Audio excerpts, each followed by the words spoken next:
یوم آزادی پاکستان تقریر۔ السلام علیکم اور خوش آمدید۔ میں آپ کو یوم آزادی کی مبارکباد پیش کرتا ہوں۔ آج مجھے یوم آزادی پاکستان تقریر پیش کرتے ہوئے بہت خوشی محسوس ہو رہی ہے، کیونکہ 14 اگست پاکستان کی تاریخ میں ایک اہم ترین دن ہے۔ یہ وہ دن ہے جس میں مسلمانوں کو ظالم حکمرانوں سے نہ صرف آزادی ملی بلکہ اپنی اقدار اور شناخت بھی ملی۔ آزادی آسانی سے ملنے والی چیز نہیں ہے، افراد کے اٹل ارادے سے اعلیٰ مقاصد حاصل ہوتے ہیں۔ 14 اگست 1947 کو بہت ساری جانوں کی قربانیاں دے کر یہ ملک حاصل کیا گیا، تاکہ یہاں مسلمان آزادانہ طور پر اپنی زندگیاں اسلام کے اصولوں کے مطابق گزار سکیں۔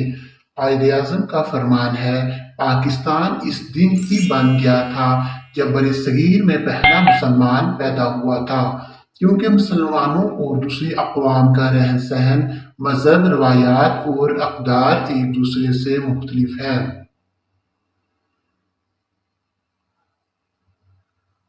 14 اگست کے دن قومی لیڈروں کی قربانیوں اور کاوشوں کو سراہا جاتا ہے اور یہ ان کو خراج تحسین پیش کرنے کا دن ہے۔ علامہ اقبال سے علیحدہ وطن کا خواب دیکھا اور قائد اعظم نے اپنے ساتھیوں کے ساتھ مل کر انتھک کوششوں سے عملی جامہ پہنایا۔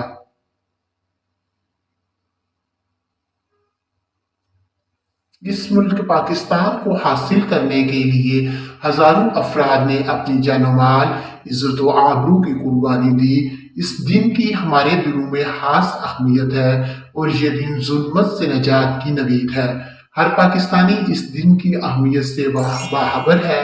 ہر پاکستانی کو احساس ذمہ داری ہونا چاہیے اور اس دن کی اہمیت کو سمجھتے ہوئے آزادی کے جانثاروں کی قربانیوں کو یاد رکھنا چاہیے اور سیکھنا چاہیے۔ 14 اگست ایک کیلنڈر پر صرف تاریخ نہیں ہے، بلکہ یہ ہمیں یاد دلاتا ہے کہ حق پر ڈٹ جانا اور ظلم کے خلاف کھڑے ہونا ہی زندہ قوموں کا شیوا ہے۔ آج ہماری خوش قسمتی ہے کہ ہم آزاد ملک میں پیدا ہوئے اور ہمیں بنیادی حقوق حاصل ہیں۔ یہ ہماری قومی ذمہ داری ہے کہ ہم اپنے فرائض ادا کریں، ملک کی ترقی اور خوشحالی کے لیے مل کر کام کریں۔ یقیناً وہ دن دور نہیں جب ہمارا ملک زندگی کے ہر شعبے میں ترقی اور خوشحالی کے راستے پر گامزن ہوگا۔ امید کی کرن جگائے رکھیں، اپنے حصے کا چراغ روشن کریں۔